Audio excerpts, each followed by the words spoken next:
మనందరం ఒక నిర్ణయం తీసుకోవాలి. పండ్లున్న చెట్టుకి రాళ్ళేస్తారంట. కష్టపడే కుటుంబ సభ్యుడు, తండ్రి కావచ్చు, పెద్ద కొడుకు కావచ్చు, అందరూ అతని మీద పడతారు. నువ్వు ఎక్కువ కష్టపడు, ఎక్కువ తిట్లు తింటావు. అలాంటిది మనం ఎలాంటి పరిస్థితుల నుంచి వచ్చాం?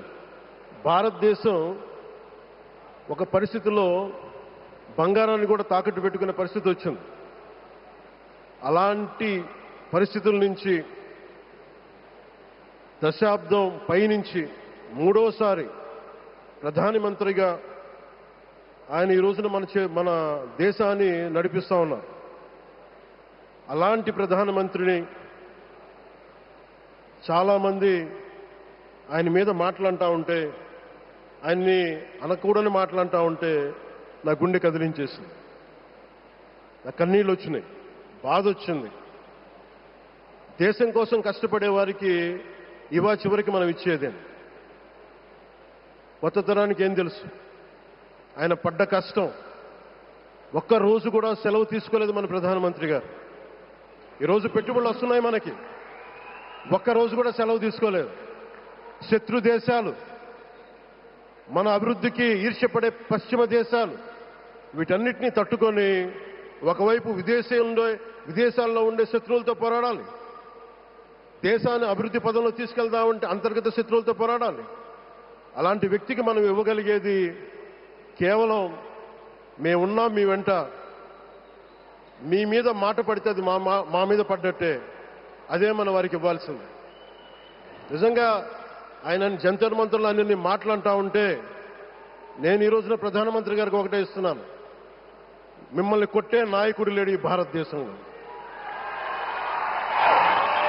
రాబోడు. కానీ మీరు పడ్డ శ్రమ, మీరు పడ్డ కష్టం ఎవరు తీసుకోలేరు. పిల్లల్ని సరైన దారిలో పెట్టడం, సరైన సంస్కారాలు నేర్పించడం చాలా చాలా అవసరం. ఈరోజు పొద్దున్నే ప్రధానమంత్రి గారి స్టేట్మెంట్ చూశాను. ఆయన తిట్టిన, ఎన్ని దూషించారో వారిని కూడా పెద్ద మనసుతోటి క్షమించారు ఆయన.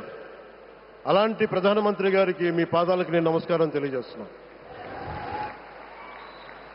నిజంగా మీ ఉన్నతి, మీ ఔన్నత్యం ఈరోజు చాలా చాలా స్ఫూర్తిదాయకం.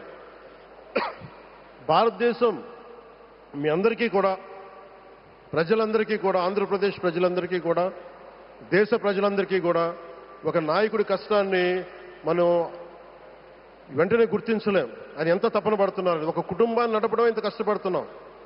140 కోట్ల మంది ప్రజలు నడపడం ఎంత ఆషామాషి వ్యవహారం కాదు. ముందుకు తీసుకెళ్లే నాయకుడికి తెలుస్తుంది. అలాంటి వ్యక్తికి మనం ఏమి ఇవ్వగలం? దేశాన్ని నడిపించడం అంటే రామకార్యం లాంటిది. హనుమంతుడు లంకకు లంఘించినప్పుడు అనేక అవంతరాలు వచ్చినాయి, అనేక అడ్డంకులు వచ్చినాయి. రామకార్యం చాలా గొప్పది. అలాగే ఈరోజు ప్రధానమంత్రి గారు దేశాన్ని ముందుకు నడిపించేది బృహత్ కార్యం, చాలా మహాకార్యం అది. అలాంటి వ్యక్తికి మనం ఇవ్వగలిగేది, హనుమంతుడికి మనం ఏమి ఇవ్వగలం? నువ్వెంత గొప్పగా లంఘించావు, ఎంత కష్టపడ్డావు. ఏ దేవతకైనా ఇవ్వాల్సిన స్తుతే. వాళ్ళు మన నుంచి ఏమి కోరుకోరు. ఒక తల్లిదండ్రులకి మనం ఏం కోరుకోరు, అమ్మ నువ్వు మా కోసం కష్టపడ్డావు, నాన్న నువ్వు మా కోసం కష్టపడ్డావు అని. అలాగే ఈ దేశ ప్రధానికి, సెలవు తీసుకోకుండా పనిచేస్తున్న ఈ దేశ ప్రధానికి మనం ఇవ్వగలిగేది, మీరు మా కోసం ఎంత కష్టపడ్డారు, మీరు మా కోసం నిరంతరం ఎంత శ్రమ తీసుకున్నారని చెప్పడమే మనందరి కర్తవ్యం. అలాంటి గౌరవ ప్రధానమంత్రి గారికి మనస్ఫూర్తిగా మీరు అనుకున్నంత కాలం అధికారం మీరు వద్దంటే వదలాలి, కానీ అధికారం మీ చేతుల్లోనే ఉంటుంది. దానికి మేమందరం నిరంతరం కృషి చేస్తామని తెలియజేసుకుంటూ, భారతమాత ముద్దుబిడ్డ మన ప్రధానమంత్రి నరేంద్ర మోదీ గారికి ధన్యవాదాలు తెలుపుకుంటూ, ఒక్కసారి ఆయనకి ఇవ్వగలిగేది భారత్ మాతకి జేజేలు చెప్పుకుంటూ సెలవు తీసుకున్నాను.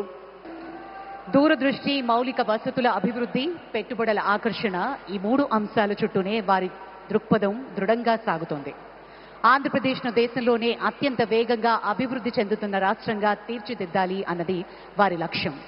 విమానాశ్రయం